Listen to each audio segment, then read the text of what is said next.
Okay, so another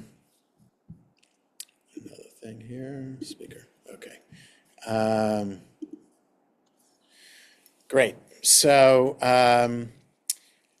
welcome to Torah Study. Today happens to be observed Yom HaZikaron in Israel, which is Israel's Memorial Day.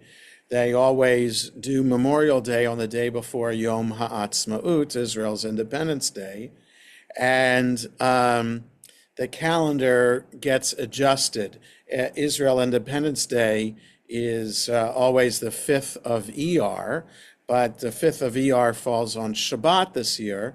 So when that happens, they either move it back or move it forward so that the full observance doesn't impact Shabbat in any way. So Yom HaZikaron today, Yom HaAtzmaut tomorrow, so that the 2 days can get the full observance as required.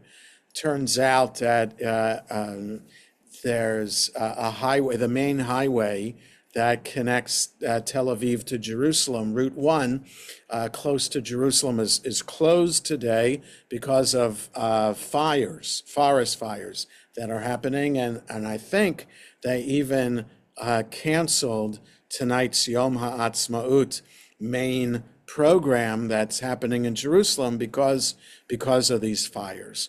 And Israel, for the first time, is asking for help from its neighbors to help put out these fires. So it's major things going on in Israel today, a day that would be spent in people going to the cemeteries to visit the graves of their loved ones and family members, etc., who died serving in protecting the state of Israel since 1948 till today, 77 years.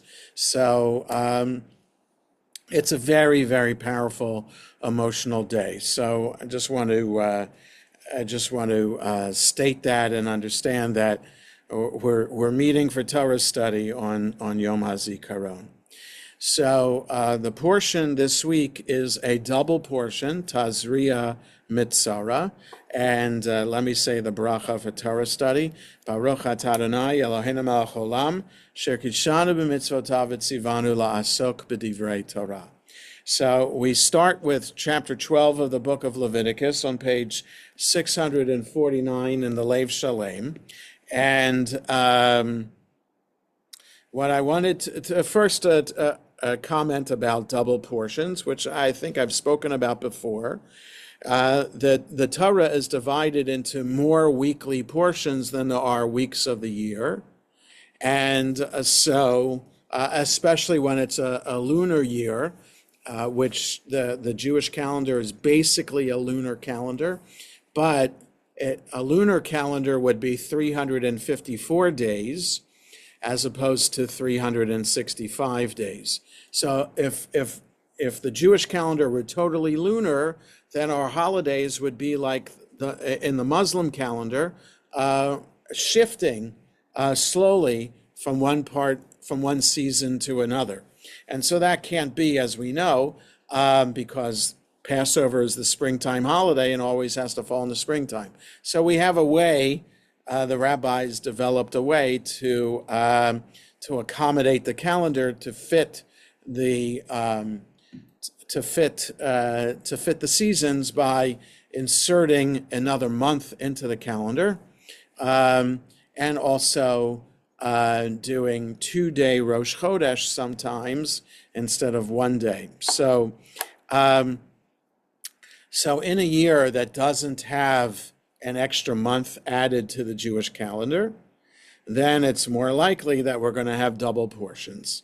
And the rabbis were wise in doubling up Tazria and Metzora because the topic is, it's one thing to have an aliyah, a Torah portion discussing all the sacrifices to be offered, as the first two portions in the book of Leviticus Vayikra and Tzav discuss.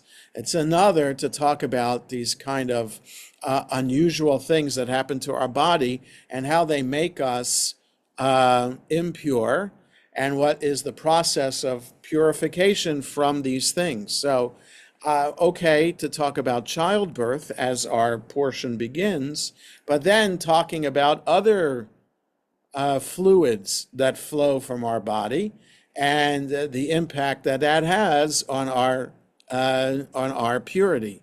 And then Metzora talking about skin rashes that happen that are commonly called leprosy, but it's not leprosy because it's theoretically curable. And what the impact of these skin rashes also on our purity. So it's unusual stuff. And I will say this before we get started with it. You know, I think the beauty of the Torah and Jewish tradition is that there is a response, a Jewish response, a spiritual response to everything that happens in our lives, from the most private, disgusting, that you wouldn't want to share with anybody else, you know, medical and other things that are happening with our body, physical things that are happening with our body, to things that we do with the community, like celebrating holidays and Shabbat. So everything that we do as human beings has a response in Jewish tradition. And so that's a beautiful thing for us to, for the Torah and for the rabbis and Jewish tradition to emphasize that we are not accidents of nature. Our birth is a remarkable thing. Now we can explain human anatomy and the birth process in a biological, scientific way.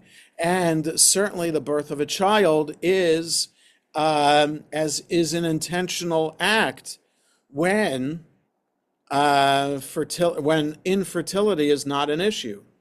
So when infertility is not an issue and everything goes according to plan, then it looks like when man and woman come together that this is a natural biological process taking place. It's when it doesn't work that we understand that there's some greater process going on that even doctors are not able to necessarily solve 100% today. I mean, there are doctors who deal in infertility treatments, and usually these infertility treatments work, but sometimes after spending a lot of money, couples are still at a loss because there is no solution for their infertility. And then, of course, there are homosexual couples as well, and how they can, with surrogacy, can experience the blessing of childbirth. So it's when things don't go the normative way that we then further understand the remarkable blessing and miracle that childbirth is. So, and then also, there's a blessing that traditional Jews recite after coming out of the restroom. Which is a blessing in which we're thanking God that all of the pipes in our body, for lack of a better translation, the veins and the arteries and other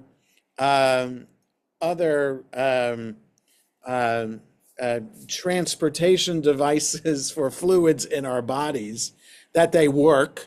That's what the blessing says. Thank God that these things are working, and that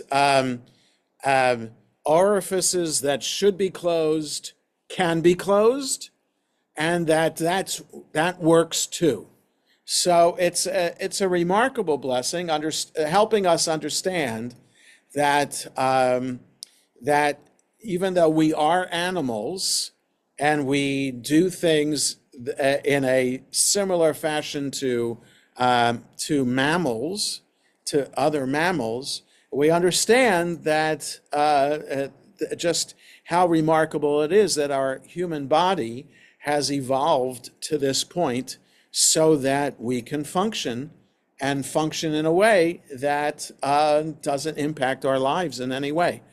When these functions don't work properly is when we understand how impactful it is on our daily life, and also to understand that how sensitive the human body is, and with all of that, to thank God for our life. So when we thank God for life in our prayers every day, we're thanking God for being alive and walking around and being able to be part of the beautiful world around us.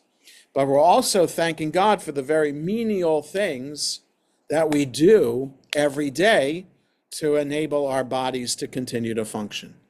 And so from even these private things that only our doctors would know about, even these private things are things to be thankful to God for. So I think for all of that, that's one Devar Torah that I could share about this portion, Tazria-Metzora, about how our bodies work and what to do when our bodies don't work in the normal way. And even when they work in the normal way, that this certain normal things like childbirth and women after puberty experiencing bleeding every month, these are normal things. But how the Torah sees these functions, and what we need to do in order to maintain a state of purity, which ideally we should be in all the time. Okay, so any thoughts or comments about that before we dive into the portion? Okay, so let's look on 649, and I wanted to look at the first 8 verses of the portion, which is really the extent of chapter 12. Chapter 12 is only 8 verses long, and not necessarily to read the commentary that's on 649, but to share a Devar Torah that came my way this week from Hadar, a Devar Torah about Rabbi Tali Adler about this section. Okay, so Vayidaber Adonai el Moshe lemor. God spoke to Moses, saying, Daber el bnei Yisrael, or on page 650, lemor, Isha ki tazria, v'yalda zachar, v'tam'a shivat yamim, ki yemei nidat devota titma. Speak to the people of Israel, saying, a woman who becomes pregnant and gives birth to a male child becomes impure for 7 days. Okay, so a woman who gives birth to a boy, the act of giving birth, from the moment of giving birth, she becomes impure for 7 days, just as the days of her menstruation, she becomes impure. Okay? So the normal monthly bleeding that a woman has, once the bleeding stops, once the bleeding starts, you become impure for 7 days. And then it's a whole complicated thing of how many more days one is impure after the bleeding stops, and then go to the mikveh. That's a topic for another class, which I really don't want to teach. And anyway, the monthly cycle of a woman and her length of impurity is the same as giving birth to a boy. 3, verse 3, Uvayom hashmini yimol besar orlato. On the 8th day, so this is the day that she potentially is not impure anymore. On that, so we're putting circumcision. On the 8th day, the foreskin, the flesh of the foreskin should be circumcised. Okay? So that is, we know of the commandment to circumcise back in the book of Genesis that God gave to Abraham, told Abraham to circumcise himself and then to circumcise all the male members of his household, and from then on, all male children forever in the future of the Jewish people on the 8th day. So we know in the book of Genesis why we circumcise. It's a sign of the covenant with God, and goes back all the way to Abraham. So 4,000 years. It's the oldest ritual of all Jewish rituals. But here in the book of Leviticus, circumcision is put in the context of purity and impurity, and that we wait. So the 8th day is specifically so that a woman, the mother of the child, can theoretically be pure in order to be there for the circumcision of her son. Okay, so it's just interesting that is in this context how circumcision is understood. It's in the context of purity and impurity.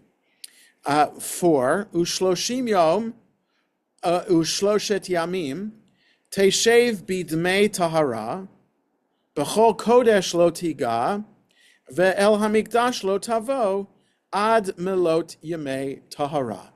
And for 33 days, she should sit in a state of blood purification. So what does this mean? She is theoretically pure, but she's not totally physically pure, in that she's not allowed to touch holy things, things that have been consecrated as holy, and she cannot go to the sanctuary, so in this context to the Mishkan, and later in history she could not go to the temple until her blood purification days have passed. So 7 days she's impure, another 33 days she's in this limbo state. She's pure, but she's not fully pure yet. She has to refrain from certain things. Okay, so it's 40 days altogether. 33 plus the 7, that's for the birth of a boy. 5, V'im nekeva teled, v'tam'a shvu'ayim kenidata, v'shishim yom v'sheshet yamim teshev al demei tahara. And if she gives birth to a girl, then she's impure, like the 7-day purification. Instead, for a girl, becomes 2 weeks, 14 days to sit impure, and then 66 days of blood purification. So the period is doubled for giving birth to a boy, for giving birth to a girl, than it is for giving birth to a boy. Okay, so 2 weeks of being impure as opposed to 1 week, 66 days of being in this limbo blood purification state versus 33 days for a boy. Okay, why that is, we don't know. We have commentaries galore that try to explain the difference between a girl and a boy and why it's doubled. So if you look below the line, for example, on page 650, the very first comment there on the left is the normal period of impurity after giving birth 1 week, and is it doubled after the birth of a daughter because the new mother has given birth to a child who will herself contain the divine gift of nurturing and giving birth to a new life? Right? So it's doubled because she's given birth to a girl who's going to go through this same process herself when she gets older? Or is the normal period 2 weeks, only to be reduced after the birth of a son to allow the mother to attend the brit, the circumcision, in a state of ritual purity, or because brit milah on the 8th day is a purifying rite?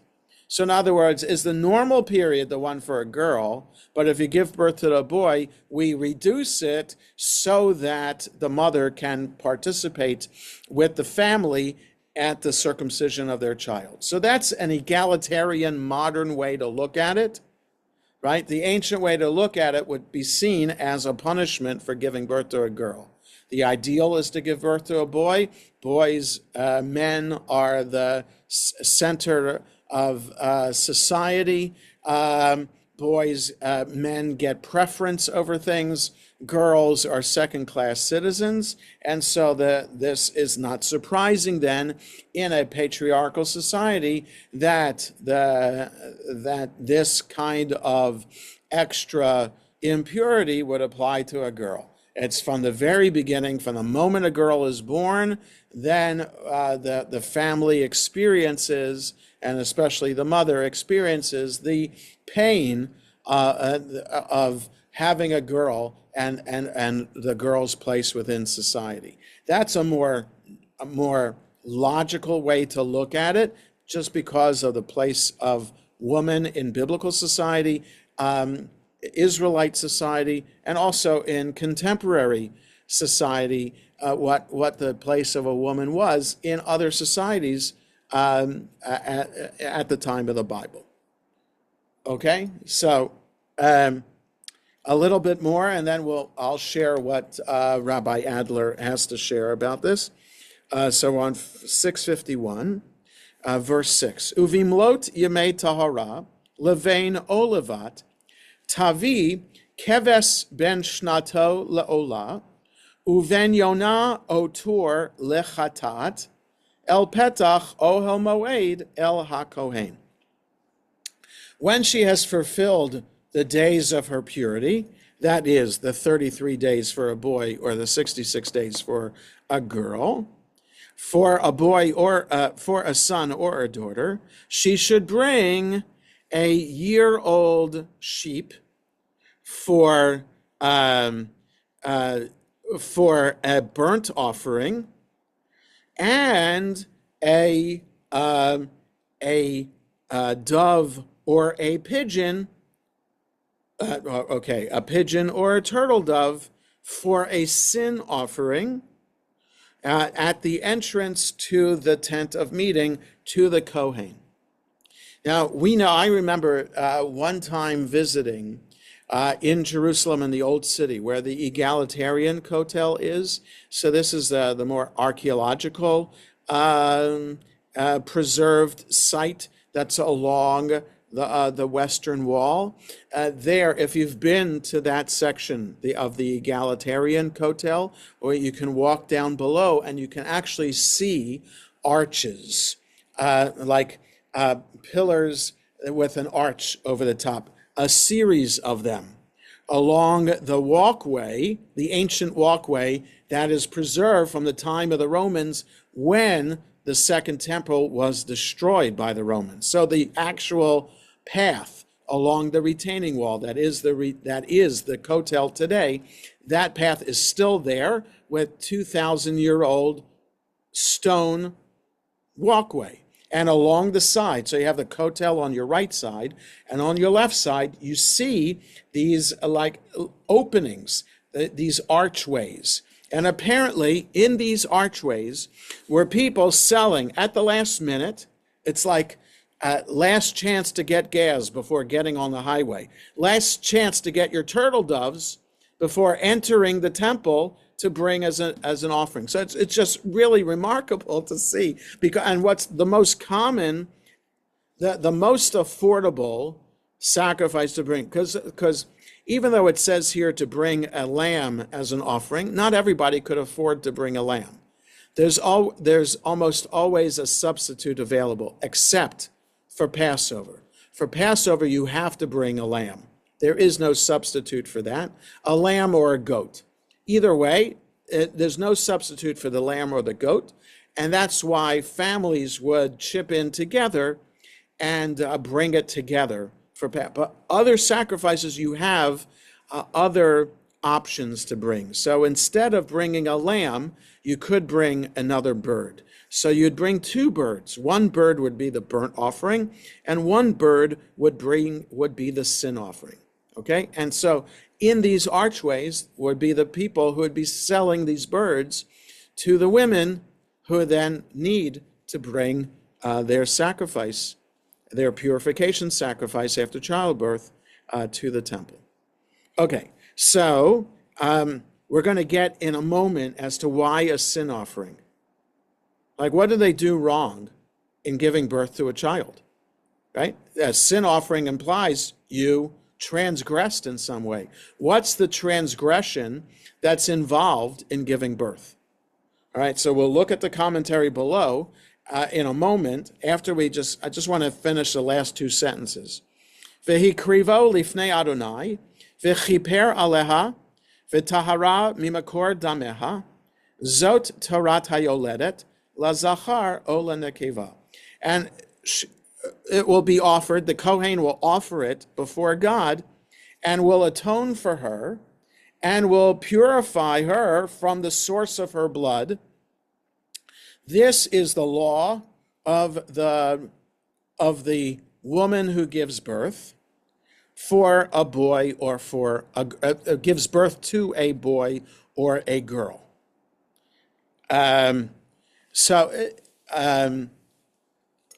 It's just interesting to me that it just says who gives birth to a male or a female. Why doesn't it say Yeled or Yalda or Ben or Bat? Why it says Zachar and Nekeva, I don't know. It's just interesting to me. It just says that's what it says Ben or Bat at the top of the page in verse 6.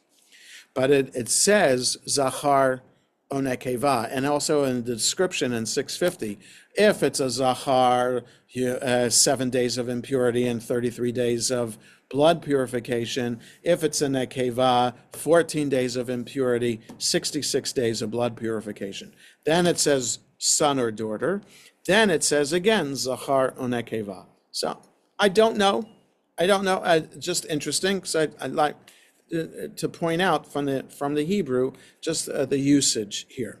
Okay, so this is offered, and it's an atonement for the source of blood. So it's possible that the sin offering is because she spilled blood. Now, she didn't mean to spill blood. That's just the process of childbirth. Blood is going to be coming out. There's no two ways about it. There's no woman in the history of giving birth who gives birth without bleeding. It's just what happens. But it's not her fault. But the fact that blood was poured, was spilled, there's still a sense that one has to atone for that blood, because blood in the Bible, in the Torah, is seen as life. And you're spilling life, and you have to atone for that. 8, Ve'im lo timtza yada deiseh, ve'lakcha shtei torim, o shnei b'nei yonah, echad la'olah ve'echad l'chata'at, ve'chiper aleha hakohen, ve'tahera. And this is the substitute of that's being taught here. Verse 8, if her hand can't find or a lamb, right? In other words, she can't afford the lamb, or she doesn't have a lamb on her property. Then she takes 2 turtle doves or 2 pigeons. One would be designated for the burnt offering and one for the sin offering, and the Kohen would atone for her with that and purify her. Okay, so here's the substitute, and why women would bring more commonly two birds as opposed to a lamb and a bird. Okay, so now about this sin offering, let's look below the line on 651 to see what that says, and then I want to share with you what Rabbi Tali Adler says. The new mother's burnt offering is seen by some as a form of an offering of gratitude for having survived the experience of childbirth, or on behalf of the newborn for having been released into life of the confinement of the womb. Okay, so that's why the burnt offering could be seen as this thanksgiving offering for giving birth to a child. That makes sense. Why a purification offering? Hoffman sees it as the sacrifice of one compelled by circumstance to stay away from the sanctuary, who now brings a dove to symbolize her return to her spiritual home like a dove to its nest. So her circumstance warranted, and she's commanded to stay away because of this blood purification period, the extra 33 or 66 days, and maybe she's bringing an atonement for being apart from God for so long. Or the Talmud speculates that some women, because of the pain of childbirth, may have vowed to abstain from further sexual relations to avoid such pain. So if we've had the privilege and the blessing of being with our spouse at the moment when they are giving birth, which I had the privilege 4 times with my wife for our children, it is the woman is enduring a great pain, even if she was given an epidural, right, like a kind of a nerve block. It makes it easier, but it's certainly not pain-free. So when one is in pain, one says, especially when the contractions come and go, you can imagine somebody saying, "Oh, I swear to God, I'm not going to do this again," or something like that, right? So I'm laughing about it, but you can imagine that. So it's an ancient thing then for women.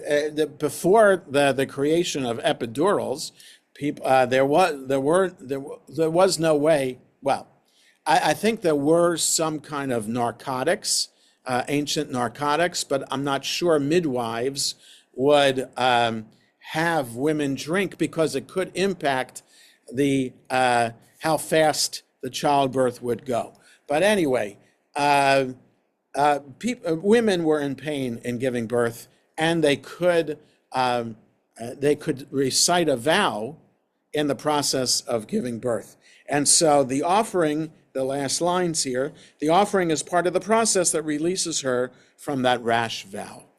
So that's the common rabbinic explanation for why to bring a sin offering, because the woman in childbirth might have recited a vow in which she says, I will never engage in intimate relations with my husband again.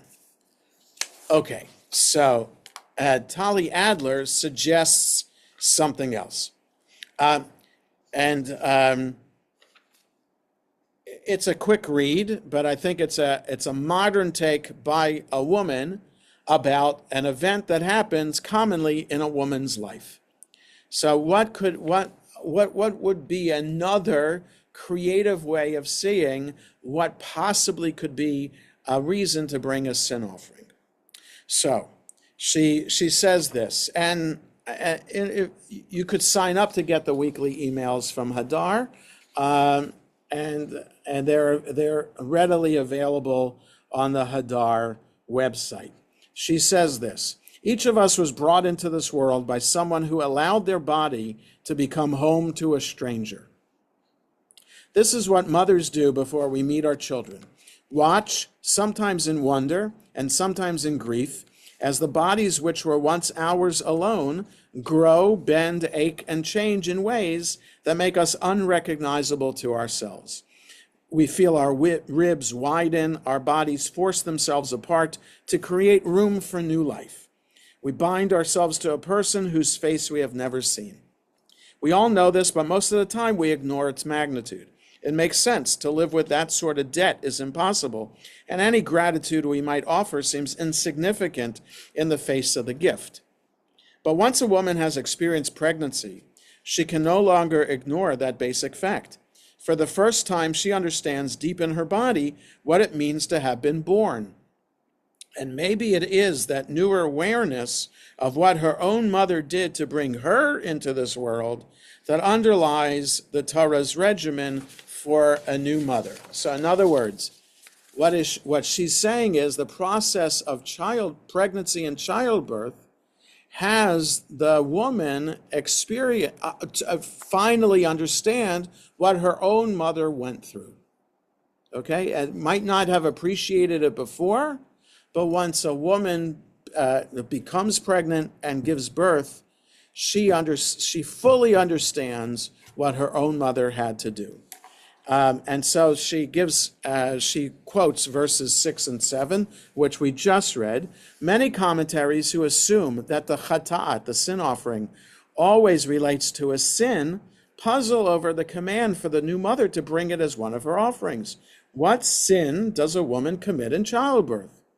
Rabbi Bachya ben Asher suggests somewhat painfully that the sin offering a new mother brings is not related to her own sin, but to the sin of Eve, as in Adam and Eve, the first mother. So he says, he's a Spanish medieval commentator. It is possible to understand the reason for this offering as not so much related to her as to her mother. That is, the first woman, Eve. This woman who gave birth now may be perceived as the branch of a contaminated root, daughter of a corrupted mother. And as such, some of the mother's contamination was transmitted to her.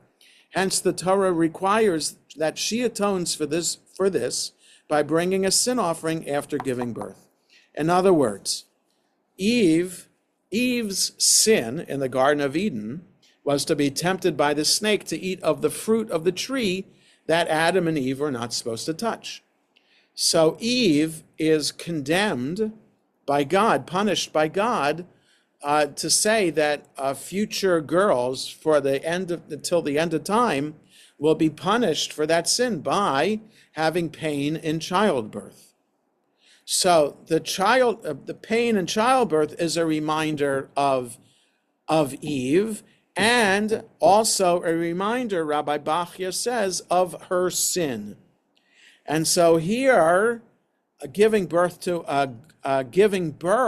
then is, and especially to give birth to a girl, which requires then the 2 weeks of impurity and the 66 days of blood purification, double. Why is it double, let alone bringing a sin offering? It's because here you are, a woman giving birth to a girl who is another extension from Eve herself.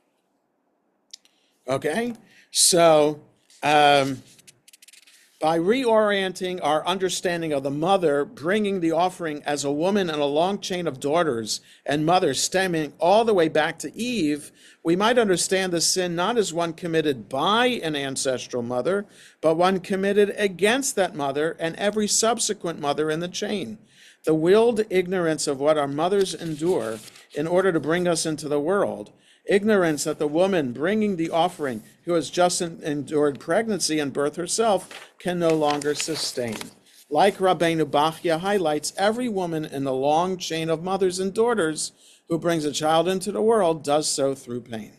While we most often think of Eve's curse as bound up with mothers, the truth is that it's also inextricably related to the experience of being a child, anyone's child. To be a human being is to come into the world with a debt that can never be repaid. It's to know that someone chose to endure suffering so that you might exist. Having crossed the divide from daughter to mother, the woman who brings the sin offering now understands viscerally, for the first time or with subsequent children anew, what that suffering entails. Maybe this is why the Torah commands a woman who has just given birth to bring a sin offering, not because of the pregnancy or the birth, but because of the deliberate ignorance that came before. In other words, not fully comprehending what pregnancy and childbirth is all about. That you go into it knowing that it's what's expected of you, as an expression, or also as an expression of a love between husband and wife, but you're not fully cognizant of the whole impact of what pregnancy and childbirth represents. So it's that ignorance of the full picture that one brings the sin offering. At this moment, she goes on, she understands what another human being did to bring her into the world, and she understands that until now, her gratitude has been incomplete. For the sin of not recognizing the gifts she was given that she only now understands, she must bring a sin offering. Maybe in this moment, as she brings the sin offering, the woman pauses for a moment and thinks of her long line of maternal ancestors, beginning with her own mother and stretching all the way back to Eve. Maybe she silently mouths the words, "Thank you, I understand now." Because in this moment, as she begins or continues her parenting journey, she finally understands what it means to be someone's child. So I thought that that was lovely and a beautiful modern way, especially from a woman rabbi, to have a modern psychological take on this section. And instead of understanding it in a traditional way, which is disparaging to women, that she might have made a vow while in pain, this is a more beautiful way to bring it back to the actual punishment of pain in childbirth that's in the Torah, in the book of Genesis, and to relate it to the idea of that we don't often remember and understand the impact of our actions. That normal human reproductive behavior is not just a biological function; it becomes now a spiritual thing that is related to helping us understand the full impact of what pregnancy and childbirth is all about. So I thought that was beautiful, and I wanted to share that with us today. So with that, let's stop here for today. We will. I just wanted to say before I turn off the recording that our Torah study, all of the classes that I offer will end Memorial Day weekend. So the Wednesday before Memorial Day, what is that? The 23rd, maybe something like that. So I think we have 3 more Wednesdays in May that we'll meet, and then we'll be on hiatus for the summer, and we'll pick up again in September. So with that, have a good rest of the day, everybody. It's good to see everyone, and take care. Thank you. Yashikar. Thank you. Bye. Have a good day, everybody.